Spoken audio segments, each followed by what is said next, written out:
ஒரு 70-80 வயசுல இருக்கிற பெரியவங்களை பாக்குற நடுத்தர வயசுக்காரங்க அவங்க காலத்துல கிடைச்ச நல்ல சாப்பாடு, வாழ்க்கை முறை, இதனாலதான்ப்பா இந்த வயசுலயும் இவங்களால இவ்ளோ ஆரோக்கியமா இருக்க முடியுது, நாமெல்லாம் என்னத்த அப்படின்னு பெருமூச்சு விட்டுக்குவாங்க இல்ல. அனைவருக்கும் அன்பான வணக்கங்கள் சொல்லி இன்றைய சண்டே கிராமபோன் நிகழ்ச்சிக்கு உங்களை அன்போட வரவேற்கிற நான் செல்வா. 70-80 வயதுக்கே இப்படி சொன்னா எப்படி? இன்னைக்கு நம்ம சண்டே கிராமபோன் நிகழ்ச்சியின் சிறப்பு விருந்தினருக்கு வயது 97. இந்த வயதிலையும் நல்ல உடல் ஆரோக்கியத்தோட தன்னோட மருத்துவ பணியை தொடர்ந்துட்டு இருக்கிற தமிழகத்தின் முன்னாள் சுகாதாரத்துறை அமைச்சர் மற்றும் மருத்துவர் HV ஹண்டே அவர்களை உங்க சார்பா நம்ம நிகழ்ச்சிக்கு வரவேற்கிறேன். வணக்கம் டாக்டர் ஹண்டே அவர்களே. வணக்கம் செல்வா. ஆகஸ்ட் 15ஆம் தேதி நெருங்கிட்டு இருக்குது. இந்த நேரத்துல நீங்க நம்முடைய நேயர்களுக்கு உங்களுடைய சுதந்திர தின நல்வாழ்த்துக்களை தெரிவிக்க கேட்டுக்கிறேன். ஹலோ FM நேயர்களுக்கு என்னுடைய இனிய சுதந்திர தின வாழ்த்துக்களை தெரிவித்துக் கொள்கிறேன். உங்களுடைய சொந்த ஊர் எது? அந்த ஊர்ல உங்களால மறக்க முடியாத நினைவுகள் பத்தி சொல்லுங்க. என்னுடைய தந்தையார் அரசாங்க மருத்துவராக இருந்தார். அவர் ஒவ்வொரு ஊருக்கு டிரான்ஸ்பர் ஆகும். பூர்வீகம்னு சொல்லும் போது இந்த முகாம்பிகை கோயிலிருந்து ஒரு 50 மைல் தெற்கு கோட்டா என்ற ஒரு கிராமம். என்னுடைய தந்தையார் கோவையில் இருக்கும்போது நகரத்துல அங்கே அசிஸ்டன்ட் சர்ஜனா இருக்கும்போது அங்கே 1927 97 ஆண்டுகளுக்கு முன்பு நான் அங்கே பிறந்தேன். ஆகவே பூர்வீகம் என்பது முகாம்பிகை கோயிலுக்கு கொஞ்சம் தெற்காக மும்பை மாநிலத்தில் இருக்கிறது. இப்ப என்னுடைய தந்தையார் கவர்மெண்ட் டாக்டர். மங்களூர்ல இருந்து கிட்டத்தட்ட ஒரு 60 மைல் 70 மைல் வடக்கு. எல்லாரும் இங்க Thanjavur medical school, Madras medical college, சாண்டி இங்கதான் படிக்கணும். ஏன்னா மலபாரம், தட்சிண கன்னடா அந்த எல்லாம் மெட்ராஸ் ராஜதானி, மெட்ராஸ் பிரசிடென்சின்னு சொல்லி 26 ஜில்லாக்கள் கொண்ட ஒரு மெட்ராஸ் ராஜதானியாக அந்த காலத்துல இருந்தது. நம்ம எல்லாம் மேல் படிப்புக்கு இங்கதான் வரணும். ஓகே. ஆனா நீங்க பிறந்த ஊர் கோயம்புத்தூர் தான் இல்லையா? கோயம்புத்தூர். ஏன்னா என்னுடைய தந்தையார் அங்கே மருத்துவ அதிகாரியாக இருக்கும்போது GD நாயுடு, ரத்ன சபாபதி முதலியார் அவங்க எல்லாம் அப்பானுடைய கிளைண்ட்ஸ் அவங்க. சரி சரி. கோயம்புத்தூர்ல நீங்க பள்ளி படிப்பெல்லாம்? அங்கே நான் பள்ளி படியில 3 வயசு 4 வயசா இருக்கும்போது என்னுடைய தந்தையார் அங்கிருந்து கோழிக்கோடு மென்டல் ஹாஸ்பிட்டலுக்கு சூப்பரிண்டா அவங்களுக்கு டிரான்ஸ்பர் ஆயிடுச்சு. அதுக்கு பிறகு சிதம்பரம், அதுக்கு பிறகு காஞ்சிபுரம் பக்கத்துல ஸ்ரீபெரும்புதூர் இருக்குல்ல அந்த ஹாஸ்பிட்டல். அதுக்கு பிறகு நான் படிக்க ஆரம்பிச்சது நெல்லூர்ல. என்னுடைய தாய் மொழின்னு சொல்றது கன்னடமாக இருந்தாலும் கூட முழுக்க முழுக்க நான் படிச்சது தெலுங்கு. அங்க வெங்கையா நாயுடு இருக்கார் நெல்லூர், அவருடைய வீட்டுல இருந்து பக்கத்துல ஒரு ஸ்கூலு. அங்கதான் நான் தெலுங்கு படிச்சு அதுல இருந்து தந்தைக்கு அனந்தபூர் டிஸ்ட்ரிக்ட்ல புட்டபர்த்தி சாய்பாபா இருக்கார் பாருங்க, பெனுகொண்டான்னு சொல்லி, அது புட்டபர்த்தி பக்கத்துல. அவரும் அந்த ஸ்கூல்ல தான் படிச்சாரு, நானும் அந்த ஸ்கூல்ல. SSLC வரையில நாங்க அங்கே படிச்சோம். எல்லாம் ஒரே ராஜதானி. அப்ப ஒரு பிரசிடென்ட். அங்கிருந்து தந்தைய மேங்களூருக்கு டிரான்ஸ்பர் ஆயிடுச்சு. ஏன்னா எல்லாம் ஒரே ஸ்டேட், ஒரு பெரிய பிரசிடென்சி. அங்க மங்களூர்ல இருக்கும்போது நான் கவர்மெண்ட் காலேஜ்ல படிச்சேன். அங்கே சுதந்திர போராட்டத்துல குவிட் இந்தியா, வெள்ளையனை வெளியேறு. அப்ப எனக்கு 15 வயசு, 42 ஆகஸ்ட் 9. அப்ப போலீஸ்காரங்க அடிச்சாங்க. எனக்கு தந்தையார் கையில் எல்லாம் போட்டாரு. எல்லாரையும் ஒரு வேன்ல அழைச்சி பண்ணும்போது அப்பா பார்த்து, ஓஹோ நீ இதுல மாட்டிக்கிட்டியான்னு சொல்லி கோவப்படாம ஒரு அளவுக்கு பெருமைப்பட்டிருப்பாருன்னு நினைக்கிறேன் நான். சுதந்திரம் என்று சொல்லும் போது வெள்ளைக்காரருடைய ஆட்சி போய் பிறகு நம்முடைய ஆட்சி வந்திருக்கிறது என்ற ஒரு மகிழ்ச்சி வருது. அது மட்டுமல்லாமல் பழைய நினைவுகள், இனிய நினைவுகள், கசப்பான நினைவுகள் எல்லாம் வருகிறது. ஓகே. சுதந்திர போராட்ட காலத்துல வெள்ளையனை வெளியேறு இயக்கத்துல பங்கெடுத்த தன்னுடைய இளமை கால நினைவுகள் பத்தி சொல்லி இருக்கிற டாக்டர் HV ஹண்டே அவர்கள் கூட நிறைய விஷயங்களை இன்றைய சண்டே கிராமபோன்ல கேட்டு தெரிஞ்சுக்கலாம். இணைஞ்சிருங்க தொடர்ந்து இனிமையான பழைய பாடல்களோடவே. ஹலோ FM சண்டே கிராமபோன் கேட்டுட்டு இருக்கிறீங்க. தமிழகத்தின் மிக மூத்த மருத்துவர்கள்ல ஒருத்தரான டாக்டர் HV ஹண்டே அவர்கள் கூட பேசிட்டு இருக்கிற நான் செல்வா.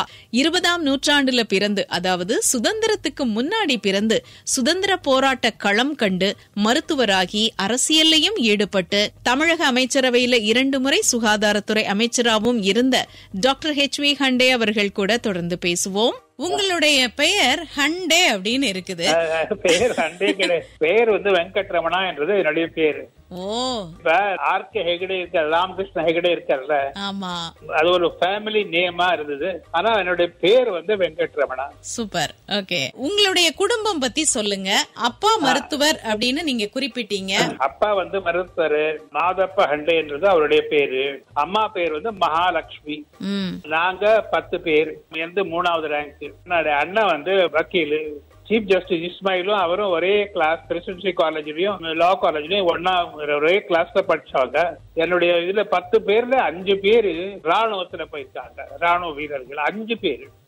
முதல்ல வந்து பரமேஸ்வரன் சொல்லி 4வது பையன், அவன் வந்து ஏர்போர்ஸ்ல வந்து முதல்ல கோவா பாம்பிங் பண்ணாங்கல்ல, கேன்பெரா, அது அவன் தான் ஃபர்ஸ்ட் பாம்பு பண்ணான்.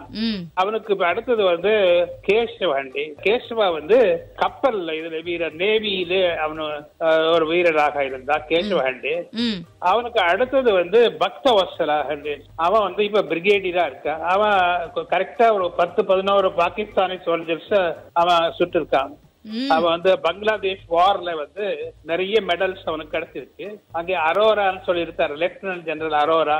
அப்ப மானக்ஷா ஆல் இண்டியா, அவர் வந்து ஆர்மிக்கு சீஃப். அரோரா கீழே இவன் ஒர்க் பண்ணிருக்கான். இன்னொருத்த வந்து சிஸ்டர் ருக்மணின்னு சொல்லி, சிவன் நாயுடு ரங்கநாதன் சொல்லி கர்னலா வந்து யுத்தம் பண்ணிருக்காரு.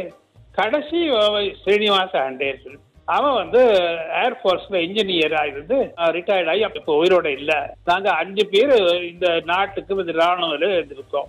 ரொம்ப மகிழ்ச்சி. இது நிறைய பேருக்கு தெரியாது, நீங்க கேட்டதுனால வெளியே வருது. ஓகே, உங்களுடைய சின்ன வயசுல உங்களுடைய உணவு முறையெல்லாம் எப்படி இயற்கை சார்ந்து இருந்தது? அப்ப சாப்பிட்ட சாப்பாடு பத்தி சொல்லுங்களேன். உணவு காலையில அம்மா அந்த காலத்துல எல்லாம் டிஃபன் எல்லாம் கொடுக்க மாட்டாங்க.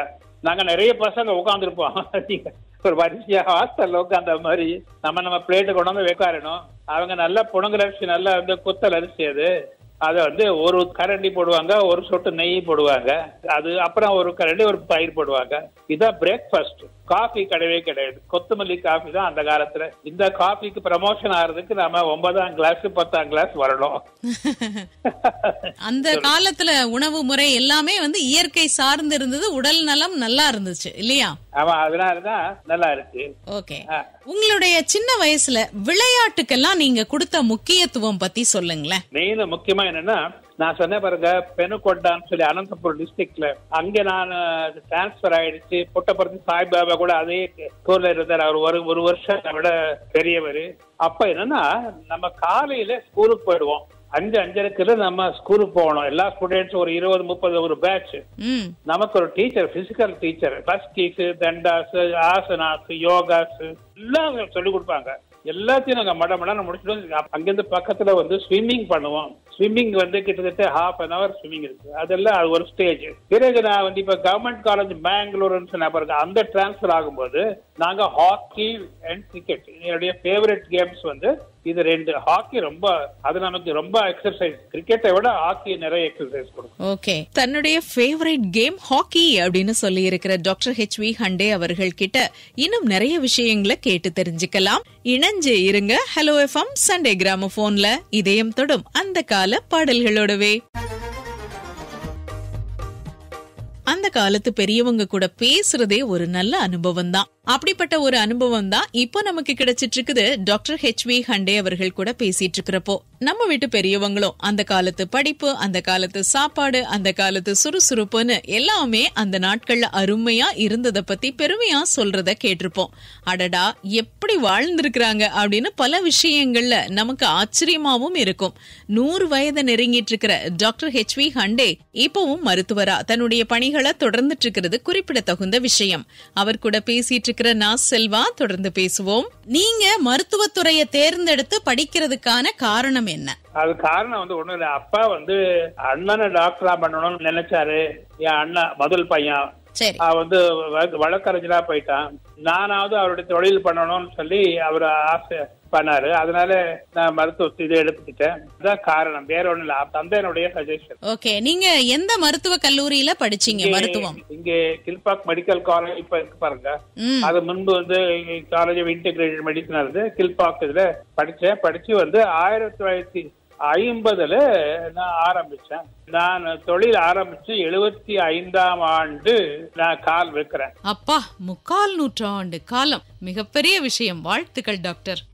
மருத்துவ பணி செஞ்சிட்டு இருந்த உங்களுக்கு அரசியல் மேல நாட்டம் ஏற்பட காரணம் என்ன? பொதுவாவே என்னுடைய மருத்துவ ஃபீல்டு ரொம்ப குறுகிய எல்லை என்ற மனசுல ஒண்ணு இருந்தது. ரெண்டாவது, குவிட் இந்தியா வெள்ளையனை வெளியேறு அதுல ஈடுபட்டதுனால அதுல கொஞ்சம் நாட்டம் அப்பொழுது வளர ஆரம்பிச்சது. முக்கியமாக பேப்பர்ல ஒரு நியூஸ் பார்த்தேன். சென்னை மாநகரத்தினுடைய பட்டதாரிகள் தேர்தல் நடைபெறுகிறது அப்படின்னு சொல்லி நான் பார்த்த உடனே நான் ஏன் இதுக்கு ட்ரை பண்ணக்கூடாது அப்படின்னு எனக்கு அப்ப காலையில ஒரு 100 பேர் வருவாங்க, மாலையில ஒரு 100 பேர் வருவாங்க. எல்லாரும் டோக்கன், 2 நிமிஷத்துக்கு மேல பேஷண்டோட பேச முடியாது. அதுல நிறைய பேர் பட்டதாரிகள் எல்லாம், நிறைய ஃப்ரெண்ட்ஸ் எல்லாம் இருந்தாங்க. சோ எனக்கு ஏன் இது பண்ண இதுல சொல்லி நான் அந்த பிரிண்ட் பண்ணதை அப்படியே எடுத்து ஒரு 1000, 10,000, 2,000 காப்பி எல்லாம் பண்ணி எல்லா சிட்டி பூரா பட்டதாரிகளை அந்த தொகுதியில சேர்க்கணும்னா அது கலெக்டர் ஆபீஸுக்கு கொண்டு போய் கொடுக்கணும். அந்த ஃபார்ம் ஃபில்அப் பண்ணி மடமடன்னு என்ன பண்ணேன்னா ஒவ்வொருத்தர் கையில வரவங்கிட்ட 5, 10 கொடுப்பேன். அவங்க என்ன பண்ணுவாங்க, செக்ரட்டேரியட்ல ஒர்க் பண்ணுவாங்க. ஒரு 2,500, 3,000 நாள எவ்வளவுன்னு சொல்ல முடியாது, ஏகப்பட்டது. பாதி லிஸ்ட் என்னுடைய லிஸ்டா இருந்தது. அந்த தேர்தல் அனௌன்ஸ்மெண்ட் வந்த உடனே அண்ணா அறிவாளனா போட்டாரு. ராஜாஜி ஆர்.எம். சேஷாத்ரி, இப்ப பத்மா சேஷாத்ரி ஓனர் இன்னும் ஆரம்பிச்சவர், அவர பெரிய வக்கீல் போட்டாரு. பெருந்தலைவர் ஒரு பெரிய சுப்ரீம் கோர்ட் லாயரை போட்டாங்க. ஒவ்வொரு லாயர் சேம்பருக்கு நான் போவேன், அவங்களெல்லாம் கல்டிவேட் பண்ணுவேன். இவங்க என்ன பண்ணாங்கன்னா எல்லாருக்கும் லேட்டர்ஸ் போட்டாங்க. அந்த வாக்காளர்களுக்கு நான் எனக்கு எந்த பலமும் கிடையாது, ஜாதி பலம் அது எந்த கிடையாது. அப்புறம் பார்க்கும்போது ஏஎல் வந்தியாரு நானும் ஆல்மோஸ்ட் ஈக்குவல். அவரு என்ன பண்ணாருன்னா, அவரு டாக்டர் நம்ம கேண்டிடேட் சொல்லி ஒரு ப்ரொபகண்டா பண்ணி சில இடத்துல பயந்துட்டாரு. அவரு கடைசியில பார்த்தா 2000க்கு ஒரு 10 ஓட்டு லெஸ், அவருக்கு 2000க்கு மேல 100 ஓட்டு. அப்புறம் காமராஜர் தெரிஞ்ச யாரு இந்த கேட்டாரு. நான் போய், ஐயா நான் உங்களை பாக்குறது எனக்கு ஒரு பெரிய பாக்கியம் அப்படின்னு எதுக்கு சொல்றேன்னா, எவ்வளவு கஷ்டப்பட்டு நான் எம்எல்சி ஆன உடனே எனக்கு என்ட்ரி பாயிண்ட் வந்துடுச்சு. அரசியல் ஒரு சின்ன ஸ்பியர் இருக்கக்கூடாது, பெரிய ஸ்பியர் இருக்கணும். அதுக்காக தான், வேற ஒண்ணு கிடையாது. கட்சி அரசியல் எனக்கு அவ்வளவு இன்ட்ரெஸ்ட் கிடையாது. மேல் சபையில லெஜிஸ்லேட்டிவ் கவுன்சில், அங்க நம்ம நிறைய வேலை செய்யலாம், கொஸ்டின்ஸ் போடலாம், அது பண்ணலாம். அப்ப நான் நான் பார்ட்டி இண்டிபெண்டன்ட். ஆரம்ப காலகட்டங்கள்ல, அதாவது 1967, 71 இந்த காலகட்டங்கள்லயே தேர்தல்ல போட்டியிட்ட சட்டமன்ற உறுப்பினரானவர் டாக்டர் ஹண்டே. இன்னும் நிறைய பேசலாம் இவர் கூட. இன்னும் கொஞ்ச நேரத்துல இணைஞ்சிருங்க ஹலோ எஃப்எம் சண்டே கிராமபோன்ல. ஆரம்பத்துல சுதந்திரா கட்சி சார்பா போட்டியிட்டு அதுக்கப்புறமா எம்ஜிஆர் தலைமையிலான அதிமுக சார்பா சட்டமன்றத்துக்கு தேர்வாகி 2 முறை சுகாதாரத்துறை அமைச்சராகவும் இருந்த மருத்துவர் HV ஹண்டே அவர்கள் தன்னுடைய அந்த கால நினைவுகளை எல்லாம் நம்ம கூட பேசி பகிர்ந்துட்டு இருக்கிறாரு. ஹலோ எஃப்எம் சண்டே கிராமபோன்ல அவர் கூட பேசிட்டு இருக்கிற நான் செல்வா. தொடர்ந்து பேசுவோம். எம்ஜிஆர் அவர்களை எப்படிப்பட்ட ஒரு ஆளுமையா நீங்க பாத்தீங்க? அவர்கிட்ட நீங்க பார்த்து வியந்த விஷயங்கள் பத்தி சொல்லுங்க. எம்ஜிஆர் விஷயத்துல என்னன்னா, நான் எம்ஜிஆர் ஒரு நடிகரை நான் பார்க்கல. எம்ஜிஆர் எப்படின்னா ஒரு மனித நேயத்தினுடைய ஒரு மொத்த உருவமாக நான் பாக்குறேன். ஏன்னா அந்த மாதிரி பல குணங்கள், பல நிகழ்ச்சிகளுக்கு நான் ஒரு புக்க நூலே எழுதியிருக்கேன். எம்ஜிஆரை பத்தி ஒரு நூல் எழுதியிருக்கேன். அதுல மறப்போம் மன்னிப்போம் அப்படின்னு சொல்லி நிறைய இடத்துல அவர் அந்த மாதிரி தனக்கு தொல்லை கொடுத்தவங்களுக்கு கூட நிறைய நன்மைகள் செய்த நிறைய எடுத்துக்காட்டுகள் இருக்கு. அது நேரம் காணாது. அதே மாதிரி வள்ளல் தன்மை, எங்க போனாலும் ஏதாவது கொடுக்கணும் ஒருத்தருக்கு, மற்றவங்களுக்கு கொடுக்கறதுல ஹி என்ஜாய்ஸ். அந்த மாதிரி ஒரு மனுஷனை நான் இந்த பர்டிகுலர் ஒவ்வொரு மனிதனுக்கு ஒரு குணம் இருக்கு. எம்ஜிஆர் விஷயத்துல இதுதான் மெயினா நான் பார்த்தது. கொடுக்கறது, மன்னிக்கிறது, இந்த குணங்கள் எல்லாம் என்ன ரொம்ப ஈர்த்தது. ஓகே, நீங்க எம்ஜிஆர் அவர்களுடைய அமைச்சரவையில சுகாதாரத்துறை அமைச்சரா இருந்த அந்த நாட்களுடைய நினைவுகளை சொல்லுங்களேன். அச்சம், ஏன்னா நம்ம பண்றது சரியா அவருக்கு திருப்தி அழுப்பியமா இல்லையான்றது ஒரு அச்சம். சோ 2-3 தடவை நான் இந்த மாதிரி பண்ணிட்டு இருக்கேன், அந்த மாதிரி பண்ணிட்டு இருக்கேன்னு நான் சொல்லி ரிப்போர்ட் பண்ணுவேன் அவருக்கு. அதுக்கப்புறம் ஒரு நாள் சொன்னாரு, நீ எனக்கு ஒன்னும் சொல்ல வேண்டியதில்லை, உண்மையில எனக்கு முழு நம்பிக்கை இருக்கு, நீ எது சரின்னு படுதோ அது தைரியமா செய் அப்படின்னு சொன்னாரு. ஆரம்ப சுகாதார நிலை இருக்குல்ல, அத பொறுப்பேற்றுக் கொள்ளும் போது அந்த கிளை நிலையங்கள் சப் சென்டர்ஸ் பேரு மொத்தமாவே 2000 சில்லறை இருந்தது. நான் பொறுப்பேற்றதுக்கு பிறகு இங்க நமக்கு வேர்ல்ட் பேங்க் அந்த ப்ராஜெக்ட் இந்த ப்ராஜெக்ட் எல்லாம் பார்த்துட்டு அந்த 6 வருஷத்துல 8000 சில்லறைக்கு கொண்டு வந்தேன். கோவிட் வந்த நேரத்துல நீங்க அந்த எல்லா சப் சென்டர்ஸும் கோவிட் ட்ரீட்மெண்ட் பண்றதுக்கு பயன்பட்டது. இந்தியாவிலேயே கோவிட் ட்ரீட்மெண்ட் நம்ம தமிழ்நாட்டுல அப்ப கொஞ்சம் சுலபமா செய்ய முடிஞ்சதுன்னா 1 கிராமம் 2 கிராமம் ஒரு சப் சென்டர். புரியுது உங்களுக்கு? ஒரு பஞ்சாயத்து ஒன்றியத்துல 60 கிராமம் இருக்கும். 60 கிராமத்துல 40 சப் சென்டர்ஸ். அந்த மாதிரி பண்ணோம். அதே மாதிரியே தொழுநோய் கம்ப்ளீட்டா ஆல்மோஸ்ட் இப்ப தொழுநோயே கிடையாது, அது வைப் அவுட் பண்ணோம். அதே மாதிரி காச நோய் வைப் அவுட் பண்ணுவோம். நிறைய இந்த மாதிரி சிசு மரணம், தட் இஸ் இன்ஃபென்ட் மார்டாலிட்டி ரேட்டமா நீங்க ஆச்சரியப்படுவீங்க. நான் பொறுப்பெடுத்துக் கொள்ளும்போது 1000க்கு 112 120. India average 120.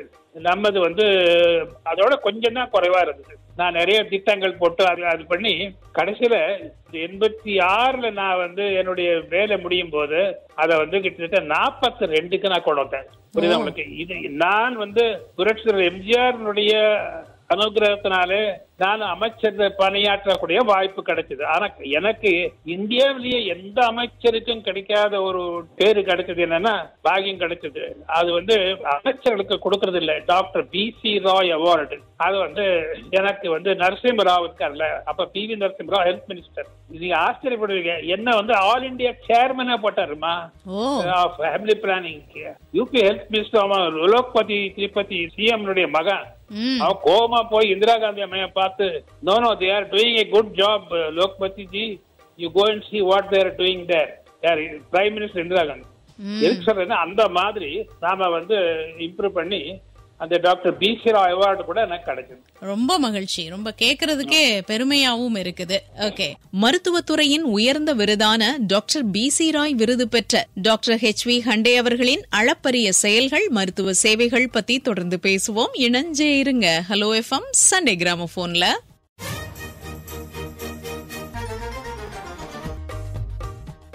எம்ஜிஆர் அவர்கள் சிறுநீரக பாதிப்பு ஏற்பட்டு மருத்துவமனையில சிகிச்சையில இருந்தப்போ அவர் கூடவே இருந்து கவனிச்சுக்கிட்டவர் டாக்டர் HV ஹண்டே. அதுக்கப்புறமா முன்னாள் முதல்வர் ஜெயலலிதா அவர்கள் மருத்துவமனையில இருந்தப்போ மருத்துவ ஆலோசனைகள் வழங்கியிருக்கிறாரு. தொடர்ந்து முன்னாள் முதல்வர் கருணாநிதி அவர்களுக்கும் மருத்துவ சிகிச்சை கொடுத்தவர்.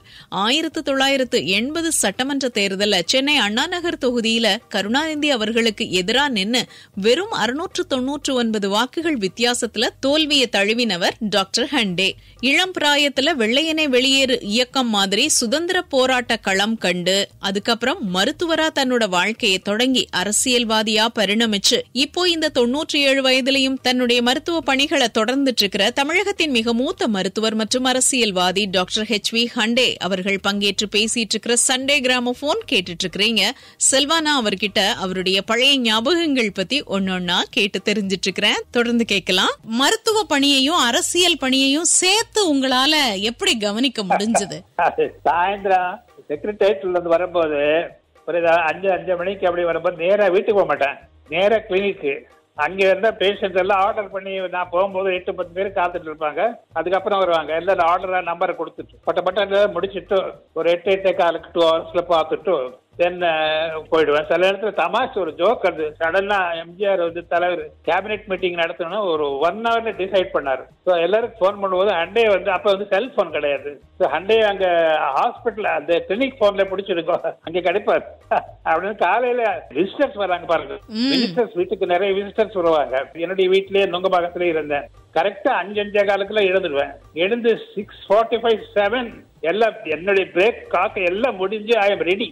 7 to 8 எல்லா விசிட்டர்ஸ பாத்துடுவேன். பார்த்துட்டு ஐ ஜம்ப் இன்டு தி கார். அது டிஎன்இஆர் ஒருத்தர் வரணும். அங்கிருந்து நேரா ஜெனரல் ஹாஸ்பிட்டல், அந்த ஹாஸ்பிட்டல் அங்கே போய் அங்கே சர்ப்ரைஸ் செக் அதெல்லாம் முடிச்சதுக்கு அப்புறம் இது மாதிரி ஒரு 9 o'clock இந்த கிளினிக்ல போய் ஒரு 1 hour ஒர்க் பண்ணி அகைன் செக்ரட்டரி இப்படி மேனேஜ் பண்ணிட்டேன். ஆனா கேக்குறதுக்கே பிரமிப்பா இருக்குது. ஒரு அமைச்சரா இருந்தவர் ஒரு மருத்துவராவும் மக்கள் சேவை பண்ண முடிஞ்சது அப்படின்னா அது என்ஜாய் பண்ணேன். நான் அது சங்கடமா நினைக்கல. உண்மையிலேயே இதெல்லாம் டாக்டர் HV ஹண்டே அவர்களால மட்டுமே முடிஞ்ச விஷயமா இருக்கும் இன்னைக்கு வரைக்கும் வரலாற்றுல. மற்றவங்க என்னோட எத்தனை பேர் இதுக்கெல்லாம் நான் அதை நான் சொல்லல. இன்னைக்கு இருக்கிற அரசியல் உலகத்துல மருத்துவர்களா இருக்கிறவங்க வர்றாங்க, ஆனா மருத்துவ பணியை விட்டுடுறாங்க. ஆனா நீங்க அப்படி இல்லை இல்லையா? தொடர்ந்து இப்ப கூட பண்ணிட்டு இருக்கேன். இப்படி ஒரு மூத்த மருத்துவர் இன்னைக்கு வரைக்கும் மெடிக்கல் பிராக்டிஸ தொடர்ந்துட்டு இருக்கிறது எவ்வளவு பெரிய விஷயம். இப்படிப்பட்ட ஆரோக்கியத்துக்கு இந்த 97 வயதுல இவருடைய சுறுசுறுப்புக்கு எதெல்லாம் காரணங்கள் அப்படிங்கறது பத்தி நிகழ்ச்சியில இன்னும் கொஞ்ச நேரத்துல கேட்க இருக்கிறேன். தொடர்ந்து இணைஞ்சிருங்க. ஹலோ எஃப்எம்ல இது சண்டே கிராமோபோன். நல்ல தமிழ்ல பேசக்கூடிய டாக்டர் ஹெச்வி ஹண்டே தமிழர் கிடையாது. இவருடைய முன்னோர்கள் மங்களூரை சேர்ந்தவங்க அப்படிங்கறதுனால இவரை எல்லாரும் மங்களூர்காரர் அப்படின்னு தான் சொல்லுவாங்களாம். டாக்டர் ஹெச்வி ஹண்டேன்னு சொன்னாதான் எல்லாருக்கும் தெரியுது. ஆனா இவருடைய உண்மையான பெயர், பெற்றோர் வச்ச பெயர் வெங்கட்ரமணா. ஹண்டே அப்படிங்கிறது குடும்ப பெயர் தான். ஆனா அதுவே அவருடைய பெயரா நிலைச்சிடுச்சு.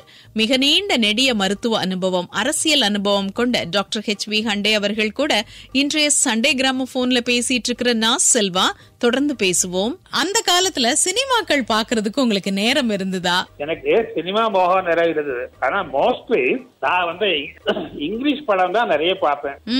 காரணம், அந்த காலத்துல படங்கள் குவாலிட்டி, ஹிஸ்டரி, லூயி தி 14th, லூயி தி 15th, மேரி அன்டாயினட், இந்த மாதிரி நிறைய ஹிஸ்டாரிக்கல் படம் எல்லாம் வரும். அது சூப்பரா இருக்கும். அந்த மாதிரி படம் ரொம்ப என்ஜாய் பண்ணிட்டு. தமிழ் படங்கள் பாப்பீங்களா? இல்ல, பாத்திருக்கேன்.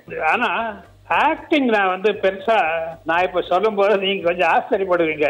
என்னுடைய ஹீரோ யாருன்னா, தமிழ் படங்கள்ல எம்ஜிஆர் சூப்பர் ஹீரோ, அது மேல லெவல். நான் எம்ஜிஆர் அந்த லெவலுக்கு கொண்டு வரல, மச் ஹையர். ஆனா சினிமா ஆக்டர் ஹீரோன்னு பார்க்கும்போது என்னுடைய ஹீரோ மம்முட்டி. மம்முட்டி எப்படி நான் ஹீரோ ஆனாருன்னு நீங்க கேட்க. அவர் 2-3 படத்துல ரஜினிகாந்தோட படம் கூட நடிச்சிருக்காரு. அதுக்காக சொல்லல, அவருடைய சூப்பர் படம் 10 தடவை கூட பார்க்க தயாரா இருக்கேன். டாக்டர் அம்பேத்கருடைய வரலாறு. ஃபேண்டாஸ்டிக். அது என்ன மாதிரி படம், எப்படி ஆக்ட் பண்ணாரு அந்த மனுஷன் தெரியல. ரொம்ப. ஏன்னா நான் இன்னொரு எனக்கு ஒரு குணம் இருக்கு. என்னுடைய அரசியல் ஹீரோ நான் இந்தியாவில ரொம்ப கிரேட்டா ரொம்ப மதிக்கிற ஒரு ஹீரோ. மகாத்மா காந்தியை விட எல்லார விட நான் மதிக்கிறது ஆனால் அம்பேத்கர் அவர்களை. ஸ்டூடெண்ட் டேஸ்ல இன்னைக்கு இல்ல, 1949 சாசன சபை அப்படின்னா நாங்க மெடிக்கல் ஸ்டூடெண்ட். அப்பல இருந்து பேப்பர்ல டெய்லி அவர் ஸ்பீச் எல்லாம் வரும், ரேடியோல அவர் வாய்ஸ் வரும். என்ன வாய்ஸ், கம்பீர வாய்ஸ் தெரியும். அப்புறம் இப்ப நான் நிறைய அம்பேத்கரை பத்தி இங்கிலீஷ் புக்கு, தமிழ் புக்கு, 4-5 லாங்குவேஜ்ல இப்ப எழுதியிருக்கேன். அந்த படம் இவர் எடுத்தது. அதுல இருந்து நான் மம்முட்டியை பார்த்தது கிடையாது. பார்த்தா ஒரு நாள் சொல்லணும்னு இருக்கேன். ரொம்ப பெரிய ஆச்சரியமா இருக்குது. சோ டாக்டர் ஹெச்வி ஹண்டேயுடைய ஆதர்ஷ ஹீரோ மம்முட்டி. நான் கூட டாக்டர் ஹண்டே அந்த காலத்து பிளாக் அண்ட் ஒயிட் காலத்து நடிகர்கள்ல யார் பெயரையாச்சும் சொல்லுவாரு அப்படின்னு பார்த்தா மம்முட்டி தான் என்னோட ஆதர்ஷ ஹீரோ அப்படின்னு சொல்லி பிரமிக்க வச்சுட்டாரு. இப்படி இதுக்கு இன்னொரு முக்கிய காரணமும் இருக்கலாம். சட்டமேதை டாக்டர் B.R. அம்பேத்கரை டாக்டர் ஹண்டேக்கு ரொம்ப பிடிக்கும். அவருடைய கேரக்டர்ல திரையில தோன்றி தன்னுடைய சிறப்பான நடிப்பு அந்த படத்துல மம்முட்டி வெளிப்படுத்தி இருந்தது கூட இவருக்கு மம்முட்டிய ரொம்ப பிடிக்க காரணமா இருந்திருக்கலாம். ஹலோ எஃப்எம் சண்டே கிராமோபோன்ல தொடர்ந்து இணைஞ்சிருங்க. டாக்டர் ஹெச்வி ஹண்டே கூட இன்னும் கொஞ்ச நேரத்துல பேசுவோம். 1927 பிறந்தவர் டாக்டர் ஹெச்வி ஹண்டே. இன்னும் 3 வருஷங்கள்ல செஞ்சுரி போட போறாரு. Age is just a number அப்படின்னு சொல்ற மாதிரி மனசளவுல ரொம்ப இளமையா இருக்கிற அவர் கூட பேச பேச ரொம்ப பிரமிப்பாதாங்க இருக்குது. இந்த வயசுலயும் தன்னுடைய உடல் நலனை ஃபிட்டா வச்சுக்கிட்டு தன்னை தேடி வர்ற நோயாளிகளுக்கு இன்னமும் சிகிச்சை கொடுத்துட்டு இருக்கிற சிறந்த மருத்துவ பணியையும் தொடர்ந்துட்டு இருக்கிற அவர் கூட ஹலோ எஃப்எம் சண்டே கிராமோபோன்ல பேசிட்டு இருக்கிற நான் செல்வா. தொடர்ந்து பேசுவோம். உங்களுடைய இந்த 97 வயதுல இவ்வளவு சுறுசுறுப்பா மாடிப்படிகள் கூட ஏறி இறங்கக்கூடிய உடல் வலுவோட இருக்கிறீங்க. அந்த ரகசியம் பத்தி சொல்லுங்க. ரகசியம் லிமிடெட் டயட் இல்ல, லிமிடெட் நானே பண்ணிக்கிறேன். என் வைஃப் 91, அவளுக்கு கொஞ்சம் ஹார்ட் அட்டாக் இருக்கு. சோ கொஞ்சம் ரெஸ்ட் கொடுக்கறதுக்காக ராத்திரி காலையில டிஃபன்ல நானே கொஞ்சம் இட்லி சாம்பார் மிக்ஸ் பண்ணி சிம்பிளா மைக்ரோ ஓவன்ல வச்சு எல்லாம் நானே பண்ணிக்கிறேன். காஃபி கீஃபி எல்லாம் I don't trouble, simple. So that is all simple diet, very simple diet. மொத்தமா ஆவரேஜ் எடுத்தீங்கன்னா நைட் 2 இட்லி, மார்னிங் 1 இட்லி, அவ்வளவுதான். மதியம் சாப்பிட மாட்டீங்களா? மத்தியானம் சாப்பாடு சாப்பிடுவேன். சோ எதுக்கு சொல்றேன்னா சிம்பிள் டயட். அப்புறம் ஆசனம் முன்னெல்லாம் நிறைய பண்ணுவேன், சிவசாசனம், சர்வாங்காசனம். இப்ப கொஞ்சம் நிறைய குறைச்சிருக்கேன். இந்த யோகா வந்து அதுவும் நமக்கு யூஸ்ஃபுல்லா இருக்கு, அதனால மேனேஜ் பண்ணிட்டு வரேன். உண்மையிலே நீங்களாம் பெரிய இன்ஸ்பிரேஷன் சார் இன்னைக்கு இருக்கிற இளம் தலைமுறைக்கு. உங்க மருத்துவ பணியில எத்தனையோ சம்பவங்கள் நடந்திருக்கும். உங்களால மறக்க முடியாத ஒரே ஒரு சம்பவத்தை நினைவு கூர்ந்து சொல்ல முடியுமா? ஒரு நிகழ்ச்சி சொல்றேன், ஆச்சரியப்படுவீங்க. கல்யாணம் ஆகி 1 வருஷம் 2 வருஷம் ஆயிருக்கும். 1955 கல்யாணம், 56-7 நடந்தது. வீடு மேலே கீழே கிளினிக், அப்பா சின்ன கிளினிக், ஒரு 4 ரூம். நாம கடகடன்னு ராத்திரி 12:30 மணிக்கு அடிக்கிறாங்க டோர். அடிச்ச உடனே இப்ப ஓபன் பண்ணா ஒரு சின்ன 6 மாசம் குழந்தை, ஃபிட்ஸ், ஜுரத்தினால ஃபிட்ஸ், ஃபீவருக்கு அந்த பெனிசிலின் ஒண்ணு இருக்கு, பெனிசிலின். ஃபிட்ஸ் வந்த உடனே ஒரு 6 மாச குழந்தை, ஒரு பொண்ணு, அவளுக்கு இன்ஜெக்ஷன் கொடுத்து மருந்து, ஒரு மிக்சர், அந்த காலத்துல மிக்சர் கொடுப்பாங்க, மிக்சர் இப்ப கொடுக்கறது இல்ல, இப்ப எல்லாம் மாத்திரை, அந்த மிக்சரை பண்ணி கொடுத்தார். அப்ப அவங்க சொன்னாங்க, இது இங்கே நீங்க ஒரு டோஸ், இன்னும் வலி குழந்தை வர நான் இங்கே இருக்கிறேன் ராத்திரி, அது 1/2 மணி நேரம் 1 hour. நான் உடனே வைஃப வர சொன்னேன் மேல இருந்து, வந்து அவ மடியில அந்த குழந்தைய வச்சு, இப்போ ஒரு பாலாடை வச்சுட்டு இருப்பேன் நான் கிளினிக்ல. அந்த காலத்துல நீங்க பார்த்தா சிரிப்பீங்க. அந்த ஏன்னா குழந்தைகளுக்கு தக்கன மருந்து கொடுக்கணும்னா பாலாடைய யூஸ்ஃபுல்லா இருக்கும். அதை எடுத்து அவளே கொடுத்து எல்லாம் சரியாயிடுச்சு, எல்லாம் முடிஞ்சு போச்சு. அப்பதான் அரசியல் பக்கமே இல்ல. இது பல வருஷங்களுக்கு பிறகு இப்ப நான் டிஎம்கே அட்டாக் பண்ணிட்டு இருக்கேன், நான் எதிர்கட்சி தாயில இருக்கேன். திடீர்னு ஒருத்தர் டிஎம்கேல எல்லாம் கருப்பு ஷாப் போட்டு ஒரு இன்விடேஷன் கார்டு கொடுத்தாங்க, இந்த கல்யாணத்துக்கு நீங்க வரணும்னு சொன்னாங்க. நான் சொன்னேன், இதுக்கு பார்ட்டி கல்யாணம், நான் வந்து மெசேஜ் நல்லா செய்தி அனுப்புறேன், என்ன விட்டுடுங்க. நீங்க அன்னைக்கு அந்த குழந்தைய காப்பாத்துறீங்களா, அவதான் மணப்பெண், அவதான் பிரைடு. அது சொன்ன உடனே ஐயோ தான் கண்டிப்பா வரேன், என்ன ஆனாலும் கண்டிப்பா. வந்த உடனே நான் கீழே உட்காந்துருக்கேன். நான் வந்து அந்த 10 நிமிஷத்துல கலைஞர், சிஎம் கலைஞர், ஆற்காட்டு வீரர் மினிஸ்டர், அவரோட இப்போ ஒன்னா வருவாங்க. வந்து உடனே மேடையில உடனே என்ன அண்டையாக உட்காந்துருக்காரு கேட்டிருக்காங்க. அவர் டிஎம்கே தொகுதி செயலாளர்கிட்ட, சார் அவர் தான் இந்த பொண்ணு வந்து ஃபீவரா இருக்கும்போது அது சொன்னாரு. கீழே ஆற்காட்டு சைம் வந்து கலைஞர் உங்களை மேடைக்கு கூப்பிடுறாங்கன்னு சொல்லி நான் வந்து மேடைக்கு போனா, வழக்கத்துக்கு மாறாக இன்று தாலி அவர்கள் அண்டையை தான் கொடுப்பாருன்னு சொன்னாரு.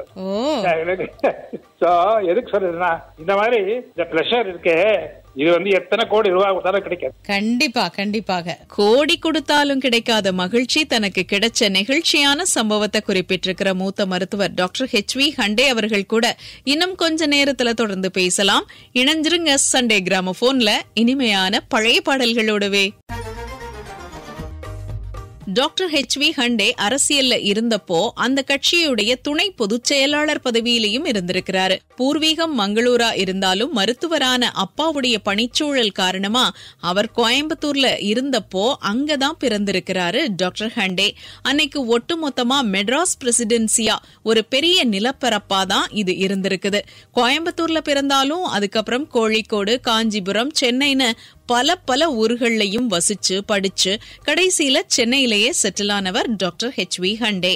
இவர் ஒரு மூத்த அரசியல்வாதிங்கிறது எல்லாருக்கும் தெரியும். மருத்துவரா இன்னமும் பரபரப்பா சுறுசுறுப்பா இயங்கிட்டு இருக்கிற இவரு ஒரு எழுத்தாளர் அப்படிங்கறதும் சுவாரஸ்யமான விஷயம். ராமாயணத்தை பத்தியும் டாக்டர் அம்பேத்கரை பத்தியும் இவர் நூல்களை எழுதியிருக்கிறாரு. சென்னையில ஷெனாய் நகர்ல தன்னோட பெயர்லயே மருத்துவமனையை தொடங்கி இன்னைக்கு வரைக்கும் மருத்துவ சேவைகளையும் தொடர்ந்துட்டு இருக்கிறாரு டாக்டர் HV ஹண்டே. அவர் கூட இன்றைய சண்டே கிராமபோன்ல பேசிட்டு இருக்கிற நாஸ் செல்வா. தொடர்ந்து பேசுவோம். உங்களுடைய மனைவி, குழந்தைகள் பத்தி சொல்லுங்க. மனைவி வந்து சாந்தா ராவ், குழந்தைகள் கிருஷ்ணா விஸ்வநாத். விஸ்வநாத் இப்ப அமெரிக்கால இருக்கான். கிருஷ்ணா இங்க பிளாஸ்டிக் சர்ஜன், ஃபாரின் போய் படிச்சு முடிச்சு அதுக்கு பிறகு MCH பிளாஸ்டிக் சர்ஜரி போய் அப்புறம் ஆஸ்திரேலியாவில் இந்த லைப்போசெக்ஷன் பண்ணி அதுல வந்து நிபுணரா இருக்கான். அவதான் இப்ப இங்க நம்ம ஹண்டே மருத்துவமனை நடத்திட்டு இருக்காங்க. மாற்றான் தோட்டத்தினுடைய மல்லிகைக்கு மனம் உண்டுன்னு சொல்லுவாங்கல்ல, அந்த மாதிரி யாரையும் நான் வந்து ஒரு தவறான வார்த்தை சொல்லாம இதுவரையில தப்பிச்சுக்கிட்டு அரசுல இருந்து வந்து விட்டேன். வேற எதுலயும் எனக்கு இன்ட்ரெஸ்ட் கிடையாது. ஏதாவது புக் எல்லாம் எழுதிட்டு இருப்பேன். அம்பேத்கரை பத்தி எவ்வளவு எழுதினாலும் எனக்கு அது எழுதிட்டே இருப்பேன் நான். சூப்பர் மகிழ்ச்சி. இவ்வளவு நேரமும் ரொம்ப அருமையா பல விஷயங்களை வந்து நீங்க இன்னைக்கு சண்டே கிராமபோன் நேயர்களுக்காக சொல்லி இருக்கிறீங்க. மிக்க நன்றி. இந்த வாய்ப்பு எனக்கு நீங்க தந்தமைக்காக நான் என்றென்றும் உங்களுக்கு கடமைப்பட்டிருக்கின்றேன். மிக்க நன்றி டாக்டர். தேங்க்யூ. இன்றைய சண்டே கிராமபோன்ல இதுவரைக்கும் நம்ம கூட பேசி தன்னுடைய பழைய நினைவுகளை பத்தி பகிர்ந்துட்டு இருந்தவர் தமிழகத்தின் மிக மூத்த அரசியல்வாதி மற்றும் வயது மூத்த மருத்துவர் டாக்டர் HV ஹண்டே. நிகழ்ச்சி பத்தின உங்களுடைய கருத்துக்களை selvagita.mdu@hellofm.in அப்படிங்கிற என்னோட மின்னஞ்சல் முகவரிக்கு ஒரு மெயிலா தட்டி விடுங்க. மற்றும் ஒரு நிகழ்ச்சியில் உங்களை சந்திக்கிறேன். நன்றி, வணக்கம்.